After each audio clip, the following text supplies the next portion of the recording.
প্রিয় শিক্ষার্থীরা, আমরা আমাদের আজকের আলোচনা শুরু করতে যাচ্ছি প্রবলেম নাম্বার 31 দিয়ে। তাহলে এখানে প্রশ্নে বলা হচ্ছে সমাধান করো। এখানে একটা সমীকরণ দেখতে পাচ্ছি আমরা, সেটা হচ্ছে x plus a square plus 2c square divided by b plus c plus x plus b square plus 2a square divided by c plus a plus x plus c square plus 2b square divided by a plus b equal to 0। এই সমীকরণটার আমরা সমাধান করব। তাহলে আমরা প্রথমে প্রশ্নে যেরকম আছে ওইরকম সমীকরণটা দেখে দেখে লিখলাম। তারপরে আমরা যে কাজটা করছি সেটা হচ্ছে যেটাতে হর যেটা আছে, এখানে তিনটে ভগ্নাংশ দেখতে পাচ্ছ তোমরা। তিনটে ভগ্নাংশের হর যেরকম আছে তার বিপরীত চিহ্ন আমরা যোগ করব। অর্থাৎ বি প্লাস সি আছে প্রথম ভগ্নাংশের হর, এইটার সাথে আমরা যোগ করব বি মাইনাস সি। এরপরে দ্বিতীয় ভগ্নাংশের হর আছে সি প্লাস এ, এটার সাথে যোগ করলাম সি মাইনাস এ। তারপরে 3 নম্বর ভগ্নাংশের হর এ প্লাস বি, তাহলে এটার সাথে যোগ করলাম এ মাইনাস বি। এবং একটা খেয়াল করে দেখলে বুঝতে পারবে, এখানে B minus C, C plus A, A minus B, এগুলো আমরা এক্সট্রা যোগ করছি। এগুলো আবার এদের মধ্যে যোগ করলে এগুলো 0 হয়ে যায়। প্লাস এর সাথে মাইনাস এ চলে যাচ্ছে, plus C minus C plus B minus B, এগুলো অর্থাৎ আমি যে তিনটা রাশি এক্সট্রা যোগ করছি সেই তিনটা রাশির যোগফল কিন্তু আবার 0, অর্থাৎ আমার কোনো পরিবর্তন হচ্ছে না। তাহলে এর পরের লাইনে দেখো, এবার আমরা বি প্লাস সি লসাগু নিলাম। বি প্লাস সি লসাগু নিলে আমরা এক্স প্লাস এ স্কোয়ার প্লাস 2c স্কোয়ার লিখলাম। আর হরের সাথে বি মাইনাস সি, অর্থাৎ যেটা আমাদের লসাগু আর কি, লসাগু আমরা নিচ্ছি B plus C. B plus C এর সাথে বি মাইনাস সি গুণ হয়ে গেলে A plus B into A minus B এর সূত্র, তাহলে হচ্ছে B square minus C square. প্রথম ভগ্নাংশের বেলায় যেই ঘটনা ঘটছে, বাকি দুইটা ভগ্নাংশে একই অবস্থা হবে। অর্থাৎ পরেরটাতে সি প্লাস এ লসাগু নিব, তারপরে এর পরের ভগ্নাংশে এ প্লাস বি লসাগু নিব। ঠিক আছে? তাহলে এরপরে আমরা দেখতে পাচ্ছি এখানে এক্স প্লাস এ স্কোয়ার প্লাস বি স্কোয়ার, আর দুইটা সি স্কোয়ার থেকে একটা সি স্কোয়ার বিয়োগ করলে প্লাস সি স্কোয়ার থাকে, divided by b plus c. তারপরের ভগ্নাংশে আমরা পাচ্ছি এক্স প্লাস এ স্কোয়ার, মানে দুইটা স্কোয়ার থেকে একটা স্কোয়ার বিয়োগ করে দিলাম, plus B square plus C square, তারপরে divided by c plus a. 3 নম্বর ভগ্নাংশে পাচ্ছি হচ্ছে x plus A square plus B square plus C square divided by a plus b equal to 0। তাহলে আমরা এখান থেকে প্রত্যেকটা ভগ্নাংশের লবে আমরা দেখতে পাচ্ছি এক্স প্লাস এ square plus B square plus C square আছে। তাহলে আমরা এটা যদি কমন নিয়ে ফেলি, তাহলে আমরা পাবো হচ্ছে প্রথম ভগ্নাংশটা হবে 1 by b plus c plus, তারপরে হচ্ছে 1 by c plus a plus 1 by a plus b equal to 0। কিন্তু 1 by b plus c plus 1 by c plus a plus 1 by a plus b is not equal to 0। এটার কারণ হচ্ছে এগুলো হচ্ছে x বর্জিত পদ। ঠিক আছে? এগুলো ধ্রুব সংখ্যা যদি হয় তাহলে এদের যোগফল 0 হচ্ছে না। তাহলে x plus A square plus B square plus C square equal to 0।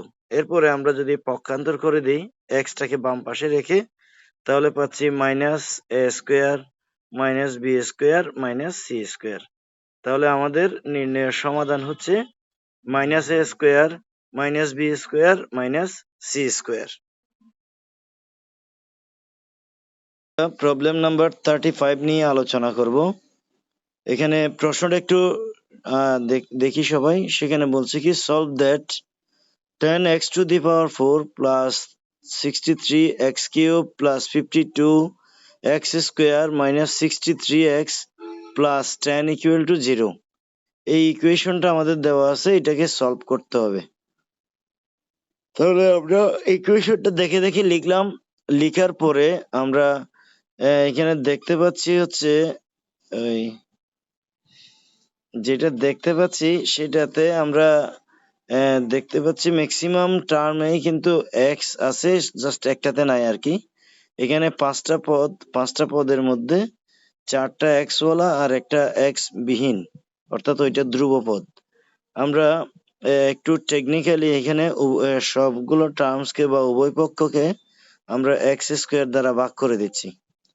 X square দ্বারা ভাগ করে দেওয়ার পরে দিলে আমরা পাচ্ছি হচ্ছে 10x⁴/x square plus 63x² x cube by x square plus 52x square divided by x square minus 63x/x square plus 10/x square equal to 0। তো এরপরে আমরা এক্স স্কোয়ার দিয়ে ভাগ করার পরে যেটা পাইছি, আমরা জানি ভাগের বেলায় পাওয়ার বিয়োগ হয়ে যায়। তাহলে আমরা পাবো হচ্ছে প্রথম পদে 10x² plus 63x plus 52 minus 63/x plus 10/x square equal to 0।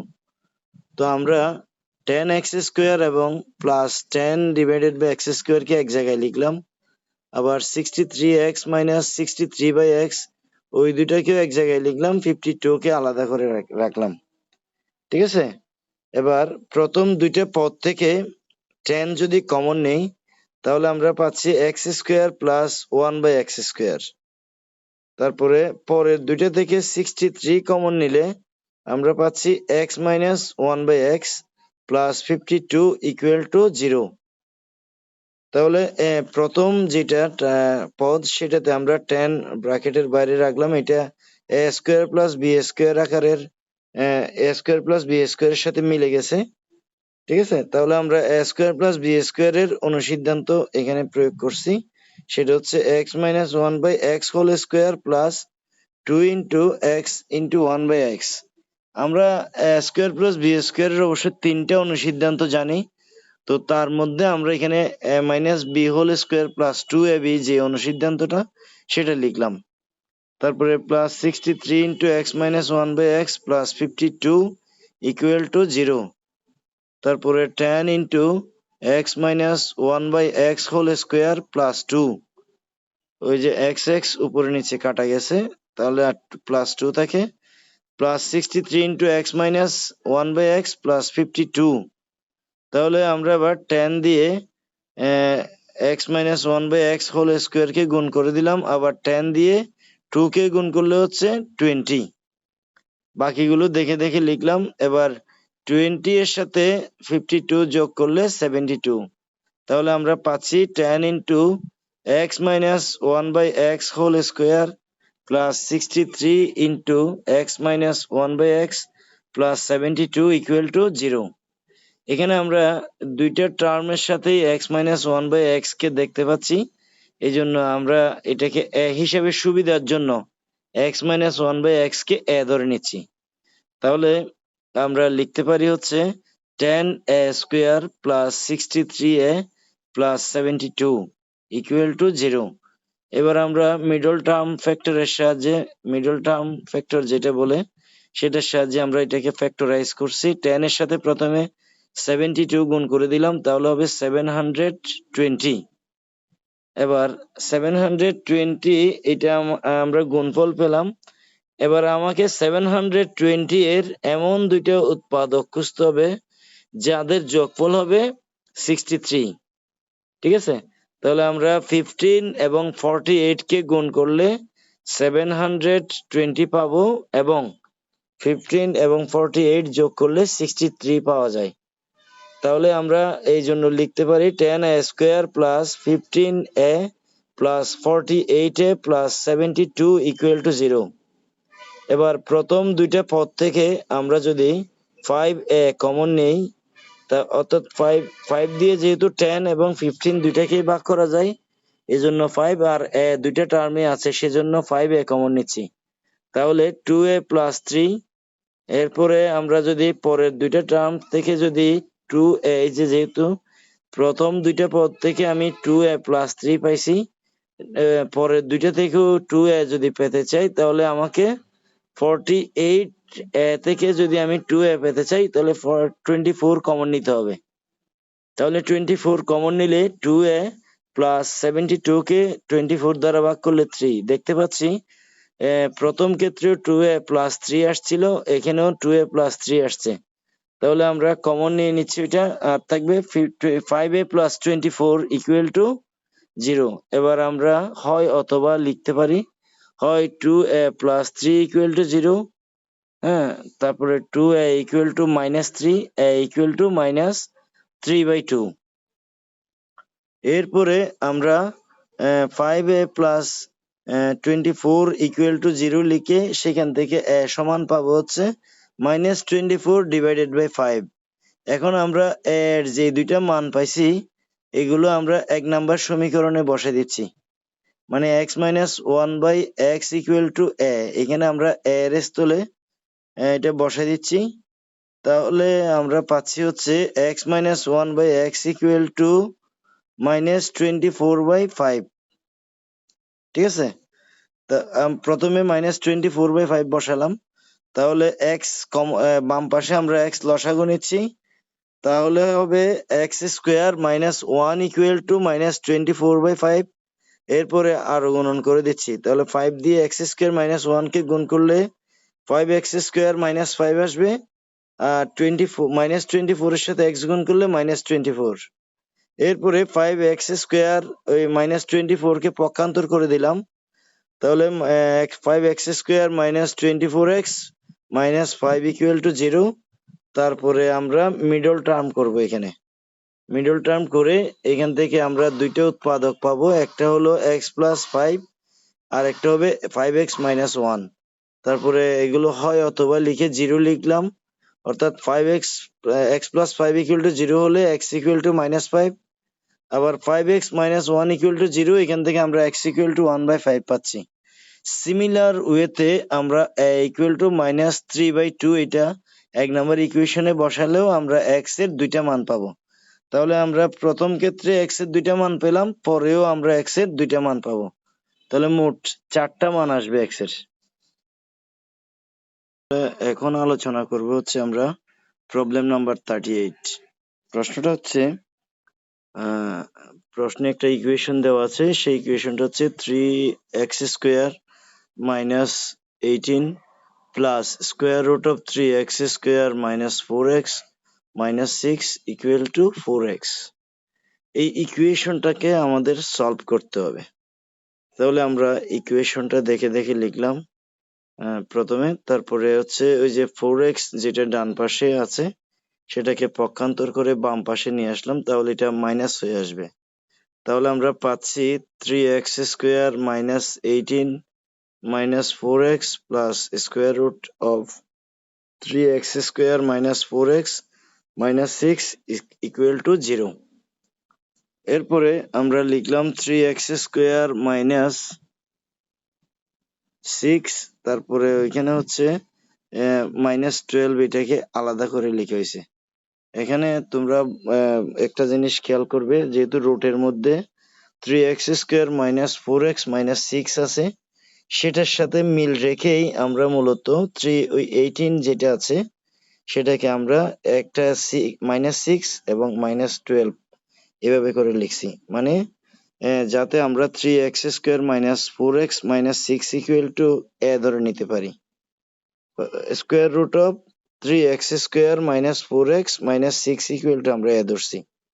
তাহলে 3x square minus 4x minus 6 এটা সমান হচ্ছে কি square root of 3x square minus 4x minus 6 whole square, মানে রুট স্কোয়ার কাটা গেলে এটাই থাকবে। ঠিক আছে, সেই জন্য আমরা যেহেতু square root of 3x square minus 4x minus 6 equal to a ধরছি, তাই আমরা প্রথম যে তিনটা পদ আছে সেগুলোকে আমরা a স্কোয়ার লিখতে পারি প্লাস a, আর ওই যে মাইনাস 12টা হচ্ছে এইটা ইকুয়াল টু 0।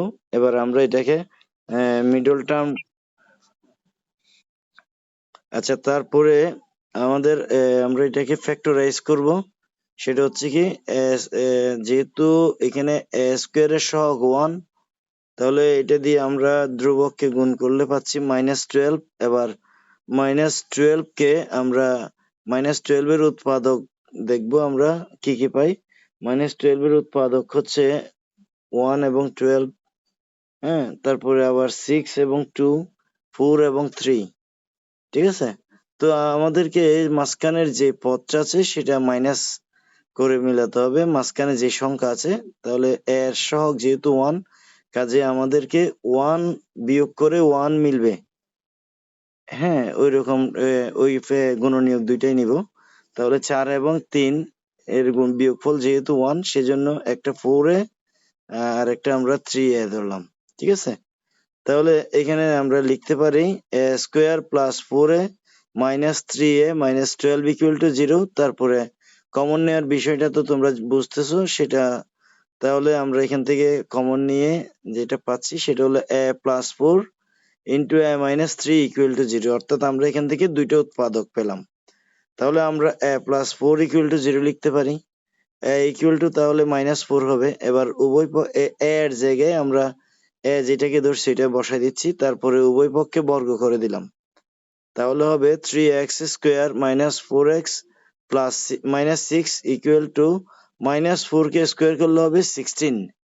তারপরে পক্ষান্তর করে বাম পাশে নিয়ে আসলাম, তাহলে আমরা পাবো 3x square minus 4x minus 22 equal to 0। এখন আমরা এটাকে আর ফ্যাক্টরাইজ করার সুযোগ নাই, কারণ হচ্ছে এখানে ওই 3 এবং 22 গুণ করলে হচ্ছে 66। 66 এর গুণনীয়ক যদি আমরা খুঁজি তাহলে পাবো হচ্ছে 6 ইন্টু 1, মানে 6 11 66, একটা 6 একটা 11, আর পাবো হচ্ছে 3 এবং 22 গুণ করলে 66, তারপরে 66 এবং 1। তো তাদের মধ্যে যোগ করি বা বিয়োগ করি, আমরা -4 মিলাতে পারবো না, সেজন্য এটা আর ওইভাবে ফ্যাক্টরাইজ করা যাবে না। এই ক্ষেত্রে তাহলে আমরা ax square plus bx plus c equal to 0 আকারের সমীকরণের সাথে এটাকে কম্পেয়ার করে আমরা x এর মান যেভাবে মানে x square plus bx plus c equal to 0 ইকুয়েশনের রুট আমরা যেভাবে বের করি সেই সূত্রটা আমরা ব্যবহার করব। তাহলে x ইকুয়াল টু আমরা লিখতে পারবো minus b plus minus square root of b square minus 4ac divided by 2a। তো এখানে বি হচ্ছে আমাদের -4, এ হচ্ছে 3 এবং সি হচ্ছে -22। এই মানগুলো আমরা বসাই দিয়ে যোগ বিয়োগ করব। তাহলে আমরা যেটা পাচ্ছি সেটা হচ্ছে 2 plus minus square root of 70 divided by 3। তাহলে এখানে আমরা একবার প্লাস চিহ্ন নিব আর একবার মাইনাস চিহ্ন নিলে এক্স এর দুইটা মান পাচ্ছি। সেম কেস অথবা দিয়ে -3 ইকুয়াল টু 0 লেখা যাবে। তাহলে এবার a ইকুয়াল টু 3, এরপরে এর যাকে ধরছিলাম সেটা এখানে বসাই দিচ্ছি, তারপরে উভয় পক্ষে আবার বর্গ করে দিলাম। এই ক্ষেত্রেও যেহেতু উৎপাদকে বিশ্লেষণ করা যাবে কিনা একটু দেখি তো আমরা। 3 ইন্টু 15 গুণ করলে 45, তাহলে 5 9 45 হচ্ছে তো স্যার। এটাকে আমরা মিডল টার্মের মাধ্যমে উৎপাদকে বিশ্লেষণ করতে পারবো, অর্থাৎ 3x square minus 9x plus 5x minus 15 equal to 0, ঠিক আছে? এরপরে কমন নিয়ে তারপরে দুইটা উৎপাদক পাওয়ার পরে হয় অথবা দিয়ে লিখলে আমরা x এর দুইটা মান পাবো, একটা হবে 3 আর একটা হচ্ছে -5/3, ঠিক আছে? তাহলে আমরা x এর চারটা মান পাইছি। একটা হলো 2 plus square root of 70 divided by 3, 2 minus square root of 70 divided by 3, তারপরে হচ্ছে 3, তারপরে -5/3। এইভাবে করে আমরা x এর 4টা মান পাইলাম, অর্থাৎ এই সমীকরণের মূল হলো 4টি।